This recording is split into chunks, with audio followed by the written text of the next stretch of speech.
नज़ीर, आज टर्की के लिए एक तारीखी दिन है। सालों की और दहाइयों की स्ट्रगल में आज एक बहुत बड़ी कामयाबी टर्की को जो है हासिल हुई है। एक गेम चेंजर स्टेप, एक गेम चेंजर कामयाबी जो इजराइल की हेजेमनी को चैलेंज करने के लिए है और इजराइल के साथ जो बैलेंस ऑफ पावर है उसको तब्दील करने के लिए है। और एक गेम चेंजर स्टेप है, एक नया चैप्टर है वेस्ट के साथ डील करने में without taking Israel into consideration. ये एक नया चैप्टर जो है वो यहां पर समझ लेके उसका आगाज हुआ है। बर्तानिया के प्राइम मिनिस्टर उन्होंने टर्की के साथ जदीद तरीन फाइटर जेट्स की जो डील है वो साइन कर ली है और टर्की को फाइटर जेट्स जो वो डिलीवर होंगे। और ये अमेरिका के लिए भी बड़ा झटका है। वाई? क्योंकि टर्की जो है वो जो सबसे ज्यादा इंटरेस्टेड था वो F-35 के अंदर था, लेकिन अमेरिका ने F-35 टर्की को नहीं दिए। तो अब अमेरिका के अंदर भी ये डिबेट शुरू होगी कि इजराइल के चक्कर में हम billions and billions of dollars का नुकसान कर रहे हैं और उन मुल्कों को हमने फाइटर जेट्स नहीं दिए, लेकिन उनको तो अब हासिल हो गए हैं। और वैसे भी चाइना की सूरत में अब एक अल्टरनेटिव ऑप्शन वैसे भी आ गया है। तो ये अब एक बहुत बड़ी तब्दीली है कि पहले अमेरिकन और यूरोपियंस की एक ऐसी आप कह लें कि मोनोपोली थी और एक ही उनकी पॉलिसी थी किसको देने हैं किसको नहीं देने। अब एक तो दोनों की पॉलिसी में फर्क आया है और दूसरा चाइना की सूरत में एक अल्टरनेटिव आ गया है। तो ये एक बड़ा चैप्टर है। और फिर देखिए Turkey NATO member, only Asia से जो नेटो मेंबर है। तो जनाबे अली, टर्की नेटो का मेंबर होते हुए वो वाहिद मेंबर स्टेट है कि जो नेटो के एडवांस वेपन्स तक जब एक्सेस नहीं कर सकता, वो नेटो कंट्रीज के जो फाइटर जेट्स है वो नहीं खरीद सकता। ऐसा रूल नेटो में किसी और मुल्क के लिए नहीं है। तो टर्की के लिए क्यों है? टर्की के लिए इसलिए है कि इजराइल को पसंद नहीं है, इजराइल नहीं चाहता और रीजन में इजराइल की हेजेमनी को बरकरार रखने के लिए जरूरी है कि नेटो के जो बेस्ट वेपन्स है वो सिर्फ और सिर्फ जो इजराइल के पास हो। पूरा मिडिल ईस्ट है वो उसकी एयर स्पेस जो है उस पर जो कंट्रोल है, उस पर जो राज है, उस पर जो सुपीरियरिटी है वो इजराइल की कायम रहे। देखिए आज कितनी बड़ी तब्दीली आ गई है। और देखिए कि टर्की को उन्होंने अलाउ नहीं किया तो इसी चीज ने टर्की को मजबूर किया कि वो अपनी डिफेंस इंडस्ट्री जो वो खड़ी करे। तो टर्की ने कई सालों और दहाइयों की मेहनत के बाद अपनी इंडस्ट्री जो वो खड़ी की है और आज वही यूरोपियंस जो है वो आज उसी टर्की के साथ बार्गेन करने के लिए आए हैं जो उसके साथ ये जेट्स देने के लिए तैयार नहीं थे। तो अब कुछ ले और कुछ दे के ऊपर जो वो इस वक्त काम हो रहा है। तो इसके ऊपर हम बात करेंगे। और उर्दगान ने साथ ये भी कहा है कि सीज फायर जो गजा का है उसके रिस्पॉन्सिबल हम हैं, उसकी जिम्मेदारी जो वो हमारे ऊपर है और हम इसको पूरी तरह से मॉनिटर करेंगे और उसको देखेंगे। उधर इसराइल जो है वो मुख्तलिफ प्लानिंग्स कर रहा है और अब वो धमकियां दे रहा है कि वो जो अपनी जमीनी फौज है वो गजा में मजीद आगे एक्सपैंड करेगा। मुख्तलिफ इशूज को वो खड़ा कर रहा है, वैसे कुछ भी नहीं है, लेकिन नॉन इश्यूज को जब इश्यूज बना रहा है वो भी आपके सामने रखेंगे। और सीरिया में जो दरूज लीडर्स हैं वो ये कह रहे हैं कि हमें तो इंडिपेंडेंट कंट्री चाहिए, हमें तो आजाद मुल्क चाहिए।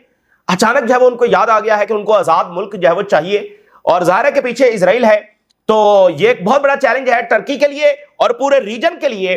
और ये जो टर्की सारा बंदोबस्त कर रहा है वो इजराइल ही के लिए कर रहा है क्योंकि उसको पता है कि सीरिया में, ये मेरे अल्फाज लिख लीजिए, इजराइल कभी भी सीरिया में जो अपने मंसूबे हैं उससे पीछे नहीं हटेगा जब तक उसका ताकत के साथ वो सामना नहीं किया जाता। वाई? देखिए यही तो उनके लिए आइडियल सिचुएशन है। ऐसी सिचुएशन के लिए तो उन्होंने सीरिया को तबाह बर्बाद किया, ऐसी सिचुएशन क्रिएट करने ही के लिए तो उन्होंने बशार अल असद का तख्ता उल्टा। वो यहां पर बशार अल असद को गिरा कर और खाना जंगी छेड़कर क्या उन्होंने इसलिए छेड़ी है कि कल को सीरिया दोबारा स्टेबलाइज हो जाए? क्या इसलिए उन्होंने किया है? नहीं, अपनी एक्सपेंशन के लिए उन्होंने ये सारा कुछ जब वो किया है।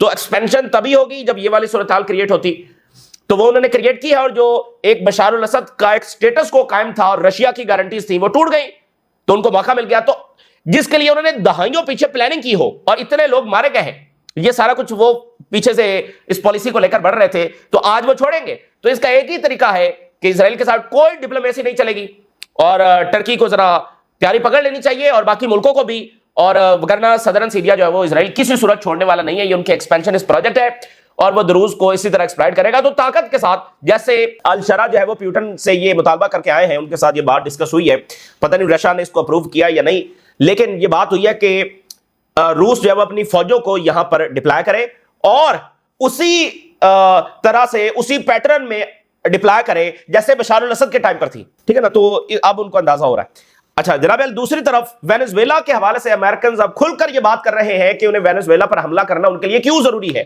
यह बड़ी इंपॉर्टेंट बात है, इसलिए इसकी स्टेटमेंट मैं पहले आपके साथ शेयर कर देता हूं ग्रेट गेम को समझने के लिए और आगे क्या होने जा रहा है।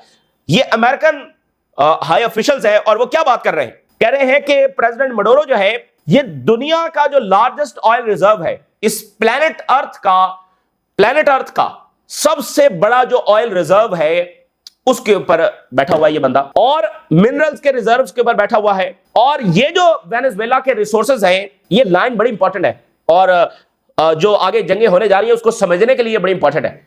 उन्होंने कहा कि ये जो ऑयल, गोल्ड, मिनरल्स, ये जो सारे रिसोर्सेज हैं, that will fuel the 21st century economy. 21वीं सदी की जो इकोनॉमी है उसको वेनेजुएला के ये रिसोर्सेज जब फंड करेंगे, उसको चलाएंगे। देखें जैसे एम्पायर्स होते हैं ना, आपने पिछली सेंचुरीज में, यानी एम्पायर्स हैं, किसी ना किसी के ऊपर उनको हमला करना है ताकि वहां से रिसोर्सेज आएंगे, उनकी वेल्थ आएगी, तो फिर उनके कई साल और कई दहाइयां निकल जाएंगी। तो पिछली सेंचुरी में इधर हमला हो रहा है, उधर हमला हो रहा है, वहां से निकाला जा रहा है रिसोर्सेज, वहां से वेल्थ निकाली जा रही है। इवन आप ब्रिटेन को देखिए, कभी वो बड़े सगीर आ रहा है, कभी वो चाइना से वेल्थ निकाल रहा है, कहीं किसे निकाल रहा है। तो एम्पायर, उसकी इकोनॉमी इस तरह से चलती है। तो अब जब एम्पायर जो है वो डिक्लाइन में है तो उसको रिसोर्सेज चाहिए।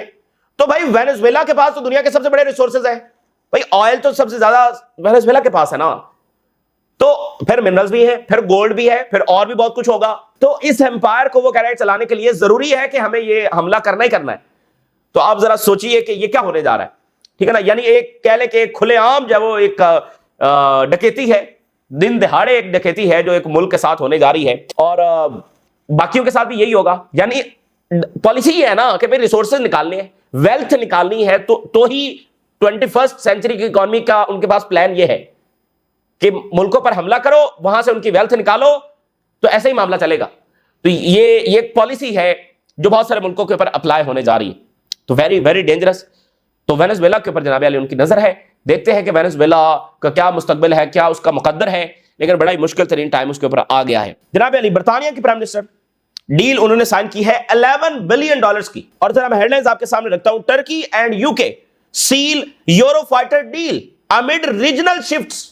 उन्हीं के मीडिया के अल्फाज हैं। 40 फाइटर जेट्स, $11 बिलियन। क्या है रीजनल शिफ्ट, रीजन में तब्दीली आ रही है। और स्टारमर साइंस 8 बिलियन यूरोस और $11 बिलियन बनते हैं। Typhoon jet deal with Turkey, UK strikes fighter jets deal with Turkey and Putin gets the message. तो वो भाई हम देखें नेटो वाले मुतहद हैं, अब उनको अचानक याद आ गया भाई टर्की है हमारे साथ है और नेटो मुतहद है। तो ये जनाब अली बर्तानिया के लिए 20 साल के अंदर सबसे बड़ी डील है जो उन्होंने साइन की है। इन 20 years द बिगेस्ट डील। और नो F-35, कोई प्रॉब्लम नहीं है। Turkey shopping European now. कौन लिख रहा है? ब्लूमबर्ग। कोई मसला नहीं है, F-35 नहीं मिले तो टर्की जब वो यूरोपियन से शॉपिंग कर रहा है, ठीक है ना, ये एक टर्म है वैसे इस्तेमाल की जाती है।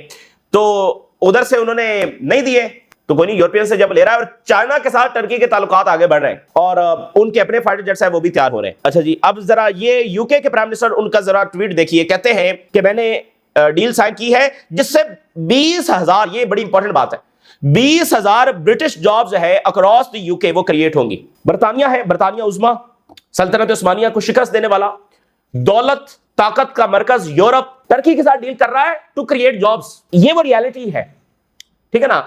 यानी दौलत का मरकज यूरोप, ताकत का मरकज यूरोप, आलमी सियासत का मरकज Europe, global super power Israel को कायम किया। और ये मुल्क कुछ भी नहीं कर सके, ना उनके पास टेक्नोलॉजी है, ना दौलत है, ना इकोनॉमी है, ना वो इन्फ्लुएंस है, कुछ भी नहीं है, कुछ भी नहीं हुआ। तो आज देखिए वो इक्तदार के दिन बदल रहे हैं, आज वो दौलत का मरकज बदल रहा है। ये नहीं कि कोई यूरोप जो है वो उनकी कोई वो गरीब होने जा रहे हैं, ऐसा कुछ नहीं है, लेकिन वो जो हेजेमोनिक स्टेटस है वो चेंज हो रहा है। दौलत फ्लो कर रही है अब दूसरे कैपिटल्स के अंदर, पॉलिटिकल इन्फ्लुएंस वो मुल्क हासिल कर रहे हैं। इस वक्त आप देखिए टर्की के वेपन्स उठाकर देखिए, यूरोपियंस के वेपन्स के ऊपर भाई उधर आपको पता है यूक्रेन में क्या हो रहा है? यूक्रेन में रशिया के पास ईरानियन ड्रोन्स हैं और यूक्रेनियंस के पास टर्की के ड्रोन्स हैं। तो यानी उनकी टेक्नोलॉजी यूरोपियन से बरतर है, टर्की जो बना रहा है। तो यहां वो शिफ्ट आ रहा है। उन्होंने एक तमाशा लगाया इजराइल, और क्यों वो इस काबिल हुए? क्योंकि सब कुछ उनके पास था, लकीरें उन्होंने खींचनी थी, दौलत उनके पास थी, ताकत उनके पास थी, जो मर्जी कर लेते। यहां अब बार्गेन करना है। अब जॉब्स भी क्रिएट करनी है, अब अपनी मिलिट्री को भी खड़ा करना है, जरा रशिया से भी तो लड़ना है ना, तो जॉब्स भी क्रिएट करनी है, इकोनॉमी का भी जरा बुरा हाल है, और मिलिटराइजेशन भी करनी है, रशिया के साथ भी फटा है, चाइना के साथ भी फटा है, सही है ना, तो बार्गेन करनी है। तो ये वो बार्गेन है जो इस वक्त हो रही है, और ये वो रियलिटी है। ऐसा नहीं है कि यूरोपियंस को इजराइल से पीछे हट जाएंगे, लेकिन फलस्तीन को भी फिर रिकॉग्नाइज करना पड़ेगा, यानी उनके राइट्स को, और इस बात पर मजबूर होना पड़ेगा कि वो फलस्तीनी रियासत की बात करें, फलस्तीनी रियासत बनाएं।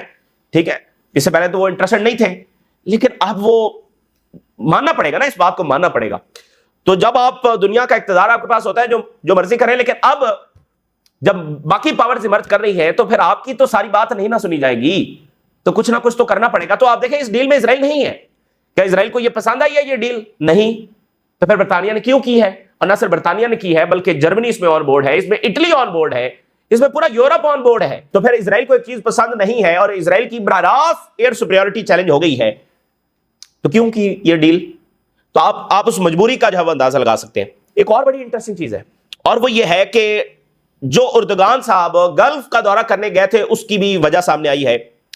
क्योंकि ये फाइटर जेट्स जो है वो फौरी तो डिलीवर नहीं हो सकते, लेकिन टर्की ने इसका भी हल निकाल लिया है, और वो ये है कि वो जो फाइटर जेट्स खड़े हुए हैं कतर में, वो इस्तेमाल तो हो नहीं रहे, और फाइटर जेट्स है वो ओमान में खड़े हुए हैं। तो टर्की कतर और ओमान के साथ ये टॉस कर रहा है कि आप वो जरा हमें देना, आप तो चला नहीं रहे, आपके पास तो वैसे ही गैराज में खड़े हुए हैं, और आप पर तो हमला भी हो जाए तो आपके वो पता भी नहीं चलता, उड़ते भी नहीं है वो, तो आए ना जरा हम इनको उड़ाते हैं, हम जरा इनको गैराज से निकाल कर जरा आसमानों में लेकर चलते हैं, और इजराइल का जो है वो उसको सबक सिखाते हैं। तो ओमान और कतर के साथ जब वो टर्की की टॉक्स है, 12 फाइटर जेट जो है वो फौरी तौर पर उनको डिलीवर जब वहां से हो सकते हैं। ठीक है ना, ये उधर बातचीत जो है वो चल रही है। तो ये एक बहरहाल आज मिडिल ईस्ट के अंदर एक बड़ी तब्दीली है। बड़े लंबे अरसे से टर्की जब लगा हुआ था, अब देखिएगा F-35 के लिए भी अमेरिका पर प्रेशर आएगा। भाई जब सब कुछ ही हो रहा है, तो $11 बिलियन बरतानिया ले गया ना, तो अमेरिका भी तो ले सकता था ना। ठीक है ना, अमेरिका भी तो ले सकता था। तो अब वहां पर है कि भाई क्यों नहीं आप दे रहे, ठीक है ना, वहां पर डिबेट बढ़ेगी। फिर वहां दोनों हेड ऑफ द गवर्नमेंट जो है उन्होंने बात की, तो उर्दुगान ने कहा कि हमारे ऊपर रिस्पॉन्सिबिलिटी है, गजा का जो सीज फायर है उसके गारंटर हम हैं, और इसराइल को रोकना ये हमारी जिम्मेदारी है। और उन्होंने कहा कि फलस्तीनी रियासत को जो बरतानिया ने तस्लीम किया है, हम उसका शुक्रिया अदा करते हैं और उसको प्रेज करते हैं, और हम दोनों के ऊपर जिम्मेदारी है कि हम इसराइल के जो वायलेशंस है उसको रोकें, इसराइल से मुकम्मल अमल दरामद करवाएं और उसकी वायलेशंस को रोकें। और गजा के लोगों को जो है वो फौरी इमदाद की जरूरत है, और विंटर वहां पर आ रहा है, विंटर आ रहा है, तो फौरी इमदाद जो है वहां पर भेजनी इसकी जरूरत है। तो ये एक बात होगी। दूसरी बात नाज़रीन ये है कि एक मीडिया वॉर आ रही है। अब media war is coming toward Israel. इस वक्त पूरा जोर लगाया जा रहा है कि जो इंटरनेशनल मीडिया वो किसी तरीके से गजा में दाखिल हो, पूरा जोर है। और इसराइल अब ये उसको लगने लगा है कि ऐसा हो सकता है कि इंटरनेशनल मीडिया दाखिल हो जाए। और सोचिए, इंटरनेशनल मीडिया गजा में दाखिल हुआ और क्या कुछ सामने आया। तो इसराइल के जो रही सही कसर है ना यूरोप में और वेस्ट में, वो उसका तिया पांचा होने जा रहा है। Israel is preparing for the coming media war that will expose in every media what the US envoy Jared Kushner describe that it was hit by N atomic bomb. उन्होंने कहा कि गजा में जैसे एटॉमिक बॉम्ब चल गया है, तो जब इंटरनेशनल मीडिया जाएगा और वहां से इज्तिमाई खबरें और तबाही और फलस्तीनियों की कहानियां वो सामने लेकर आएंगे, तो फिर क्या होगा। इसराइल को बहुत डर है इस बात से, तो इसलिए उन्होंने जेनोसाइड के निशान भी मिटाने की जब कोशिश की है। मुझे बताइए, क्या रशिया अलाउ नहीं होने देता इंटरनेशनल मीडिया? यूक्रेन में इंटरनेशनल मीडिया नहीं है, तो गजा में वो क्यों नहीं जाने देते इंटरनेशनल मीडिया को? तो वजह आपके सामने है। खैर, वो बहुत बड़ा दिन होगा इंसानियत के लिए जब ये एंटिटी कोलैप्स करेगी, और इस रीजन के लिए बहुत बड़ा वो रिलीफ होगा, इंसानियत की बहुत बड़ी जीत होगी जब इस एंटिटी से दुनिया जो है और रीजन जो है वो छुटकारा हासिल करेगा, और इंसानियत जो है वो एक बहुत बड़े फितने से आजाद होगी। तो इंसानी तारीख का वो एक बहुत बड़ा वाकया होगा। लेट्स सी कि वो दिन कब आएगा, लेकिन वो एक बहुत बड़ा वाकया होगा। इंसानियत जो है वो बहुत सारी जंगों से निकलेगी, बहुत सारे आप कह लें कि बुहरानों से निकलेगी, बहुत सारे फितनों से जब उसको आजादी मिलेगी, और बड़ी खुशहाली का दौर जब शुरू होगा जब ये एंटिटी जब कोलैप्स होगी। तो इस टाइम इसराइल जो है वो जो बॉडीज हैं उनका इशू बनाकर, उनका एक नॉन इशू है, जाहिर है बॉडीज हैं मलबे तले दबी हुई हैं, और जिन फलस्तीनी फाइटर्स ने दफनाया था वो भी शहीद हो चुके हैं, इसलिए मुश्किल है, और मलबा इतना ज्यादा है। एग्रीमेंट में लिखा हुआ है कि डिले हो सकता है, ट्रम्प ने ट्वीट किया कि डिले हो सकता है, कोई बात नहीं है, लेकिन इसराइल अब उसको इशू बनाकर कह रहा है कि इसराइल अपना कंट्रोल एक्सपैंड करने की तैयारी कर रहा है एज अ पुनिशमेंट के हमास हमें बॉडीज नहीं दे रही। जरा अंदाजा कर लें। तो कोई ये इस नहीं, मुझे बताइए इससे हटकर आप इजराइल से क्या तवक्को करेंगे? यही तवक्को करेंगे ना, तो जो उसने करना है वो करेगा। अब वहां पर वो सिविल वॉर की मुसलसल प्लानिंग हो रही है, जैसे इजरायली मीडिया वो जो मिलिशिया है, जो दाइश के लोग हैं, उनको कैसे बयान कर रहा है, उनके इंटरव्यूज चल रहे हैं इजरायली मीडिया पर। No war, no Hamas, no terrorism, militia leader outline plan for new Gaza governance. कहते हैं हमास को हम खत्म करेंगे, इससे टेररिज्म भी खत्म हो जाएगा, जंग भी खत्म हो जाएगी। So this is the new project for Gaza, कि वो मिलिशिया को तैयार कर रहे हैं और वो लड़ेगी। ये मंसूबा भी इनका नाकाम होगा। खलील अल हया का स्टेटमेंट आया है, उन्होंने कहा है कि हम कोई प्रिटेक्स नहीं देंगे इजराइल को दोबारा से जंग शुरू करने का, और इस वक्त हम पूरी कोशिश कर रहे हैं कि बॉडीज को जल्द से जल्द जब वो वापस किया जाए, वहां से निकाला जाए। लेकिन प्रॉब्लम है कि जिन्होंने दफनाया था वो खुद शहीद हो गए हैं, मलबा बहुत ज्यादा है, और फिर भी हमने 28 में से 17 बॉडीज दे दी हैं, और बाकियों की हम बहुत ज्यादा जब वो कोशिश कर रहे हैं। डे एंड नाइट हमारे जो लोग हैं, brothers in the resistance factions है, वो काम कर रहे हैं। और कायरो के अंदर जो है वो एक कमांड सेंटर बना दिया गया है, जहां पर ये सारी डेवलपमेंट्स है वो वहां पर वो देख रहे हैं बैठकर। तो ये उन्होंने बात की है। सीरिया में जनाब अली दरूज है, अचानक वेस्टर्न मीडिया पर उनके इंटरव्यूज आ रहे हैं, ठीक है, वेस्टर्न मीडिया जो है तो अचानक वहां पर उनके इंटरव्यूज चलने शुरू हो गए। अल हिजरी जो ये दरूज का वो लीडर जो इजराइल का इत्तेहादी और जो सवेदा में सारा कुछ हुआ उसके पीछे ये बंदा था, उसका इंटरव्यू हुआ है। तो उसने कहा है कि हमारा विजन ये है कि हम कंप्लीट इंडिपेंडेंस हासिल करें सवेदा के लिए, और सेल्फ डिटर्मिनेशन हासिल करें, मतलब आजादी होगी, अलग मुल्क होगा, ये वो सारा वो बात कर रहे हैं। तो ये इजराइल की जुबान है, बड़ी डेंजरस बात है। यूएस सेंटकॉम क्या बात कर रहा है? वो ये कह रहा है कि हम प्रिडिक्ट नहीं कर सकते कि सिक्योरिटी सिचुएशन क्या है सदर्न सीरिया में। वेरी इंटरेस्टिंग, मतलब वो नहीं बता सकते कि सदर्न सीरिया में क्या हो रहा है। बाकी वो हर जगह पर दुनिया में बता सकते हैं, लेकिन यहां नहीं बता सकते। उधर एमबीएस की बड़ी मुलाकातें हुई हैं, रवांडा, बल्गेरिया, गुयाना, कोसोवो और अल्बानिया, इनके हेड ऑफ द गवर्नमेंट्स जो है वो फ्यूचर इन्वेस्टमेंट इनिशिएटिव कॉन्फ्रेंस हुई है सऊदी अरेबिया में, वहां पर शरीक हुए हैं। 1-on-1 एमबीएस की मुलाकातें हुई हैं। उधर जनाब अली जो नॉर्थ कोरिया की फॉरेन मिनिस्टर है वो पहुंची है रशिया, और प्यूटन ने उनके साथ मुलाकात की है, रशियन फॉरेन मिनिस्टर ने उनके साथ मुलाकात की है। Putin roles out the red carpet for KIMS envoy, और ये जो मुलाकात है इसको नेक्स्ट फेज कहा जा रहा है रशिया और नॉर्थ कोरिया के रिलेशंस के अंदर। असलहा कैसे सैंक्शंस का सामना करना है, और इसको राइटर्स ने लिखा है कि ये जो एक्सेस ऑफ सैंक्शनड है, यानी वो मुल्क जिनको सैंक्शन किया गया है वो अपना एक एक्सेस बना रहे हैं, growing stronger day by day, वो मजबूत होते चले जा रहे हैं। तो उधर जनाब अली ग्रुप ऑफ चाइनीज जो बॉम्बर्स है वो ताइवान के बिल्कुल करीब से होकर गुजरा है, और कन्फ्रंटेशन ड्रिल्स है वो उन्होंने वहां पर की है। तो ये मुलाकात से पहले यानी वहां पर उन्होंने फ्लैग किया है, ड्रिल्स भी की हैं। और उधर जो है वो एक एनर्जी वॉर शुरू हो रही है, विंटर आ रहा है तो एनर्जी वॉर शुरू हो रही है। रशिया ने उनकी विंड टर्बाइंस, उनकी एनर्जी जो इंफ्रास्ट्रक्चर है, इसको जब उन्होंने निशाना बनाना शुरू कर दिया है, पावर लाइंस, टर्बाइंस, ठीक है ना, ये सारा जनाब वो निशाना बना रहे हैं। यूक्रेन का सर्वाइवल बड़ा मुश्किल हो जाएगा इस विंटर में। तो ऑलरेडी उनका 50% से ज्यादा तो डिस्ट्रॉय हो चुका है, और विंड टर्बाइंस, एनर्जी लाइंस और सप्लाई लाइंस वो सारा जो वो निशाना बना रहे हैं। तो यूक्रेन की जंग बड़ी मजीद खौफनाक हो गई है। तो ये इस वक्त की ताजा तरीन सूरत हाल जो आपके साथ शेयर किया, आपने राय से आगाह करें। इजाजत दीजिए, अल्लाह हाफिज़।